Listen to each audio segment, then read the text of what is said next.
Residents of Maporomoko estate have resorted to repairing their own estate link roads after being abandoned and disowned by Kiambu and Murang'a County governments.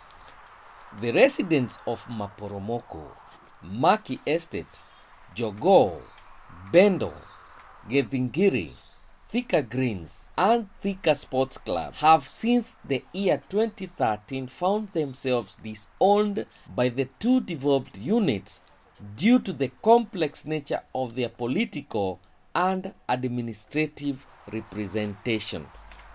During the general elections, these residents cast their ballots in Ndururumo and Moi primary school polling stations, which both fall under Thika Town Constituency and by extension Kiambu County.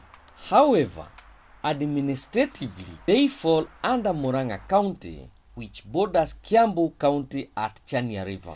This means that the residents are ideally supposed to get their services from Murang'a County. As a result of its statelessness, the region has been left desolated with no services nor tangible political representation, as elected leaders from both counties toss them around like a ping-pong ball. Their predicaments don't end there, as they are also tossed around by the Thika and Kenya power offices every time they seek services from the two. Funny enough, none of the two devolved governments have ever declined to accept their rates and levies, even though they denounce them when it comes to provision of services. The residents are now demanding for a permanent solution to this impasse, especially as the country gears towards delineation of boundaries. My name is Florence Wajiro, and I am a resident of this area. This is estate is called Maporomoko Estate, and it's a new, very old estate. Some of us came here many years ago, but so far we have seen that we have been neglected, completely neglected. We are left there in the middle. And then when we try to follow that our road is constructed, is repaired, we are told we are not in Kiambu County, we are in Murang'a County. Then when we go to Murang'a County, we try to follow this matter. In the Murang'a County, they drive us back to the Kiambu County. They tell us you never voted for us. They tell us go to the MCA of Kiambu County because we don't see your votes. So somehow we end up being left there in the middle. We are neither in Kiambu County or Murang'a County. This problem extends all the way to Thika Greens and all the way to even Bedor Estate and even to Maki Estate. We are all suffering the same. None of them have ever come to do any work for us in this road. So this road is very neglected. The stormy water flows everywhere. Some of stormy waters come to the road. The road becomes impassable. We are not able to drive on this road. And when we think of the rates and rents that we pay in this area, it's so high. It's so high, and our cars are always breaking. We have to take them to the mechanics. We spend so much. There's a lot of expenses, in repairs. We have been doing work here by ourselves. Whenever there is a job to be done, we have to pay. If it's a tractor that comes here, we pay from our own pocket. Why?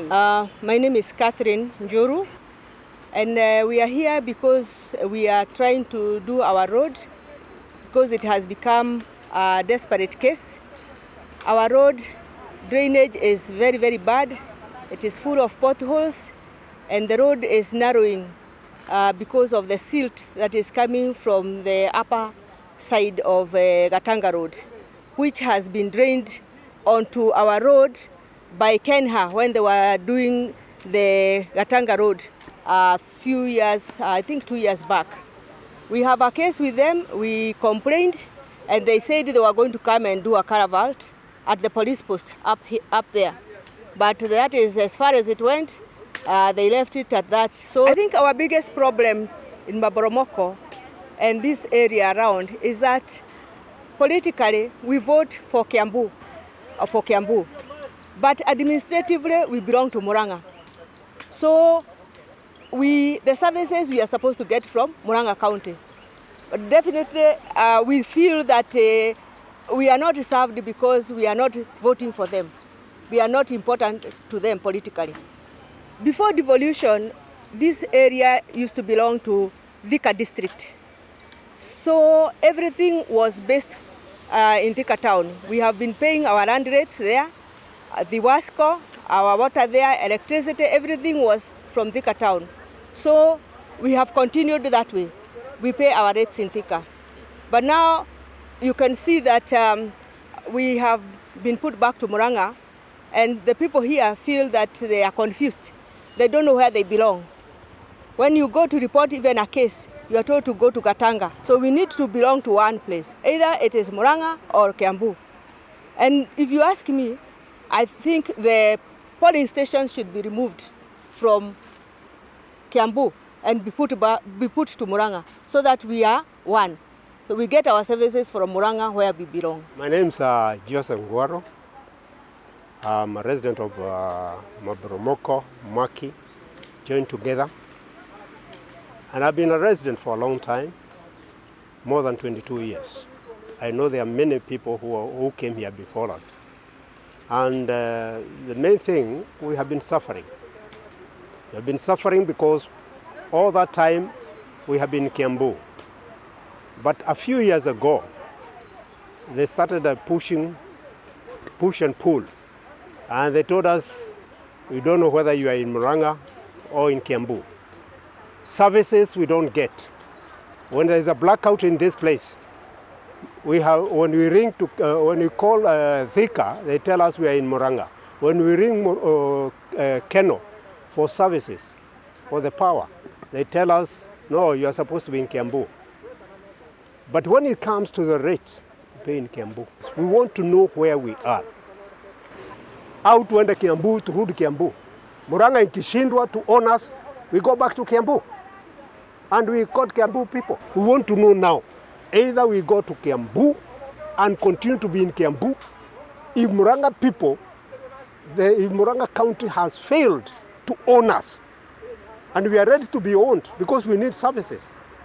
So the county is concerned, or the governors concerned, they should sit down and solve this matter once and for all. Because we need services, we need to pay our rates, we don't know where to pay the rates to. The other thing is in form of security. Where do we fall to? We have a police station here. The police station, even they don't know whether they're in Murang'a or in Kiambu. The services they don't have, they don't even have a vehicle to patrol the area. Why they approach Murang'a, Murang'a says, no, we don't know whether you're in Kiambu or Murang'a. Kiambu is approached, they don't know. They don't even have a vehicle to patrol the area. So we are suffering in form of security, in form of the road, in form of power. We have a problem. So I understand this is a time when the discussion is on, discussing about the boundaries. So can the two counties take this seriously and resolve this matter once and for all? So when you're sitting down to discuss about the boundaries, discuss it seriously and inform or involve our association, one of the members, the chairman, to participate in that discussion so that when they are making a decision, they should know the problems we get and they resolve this matter once and for all.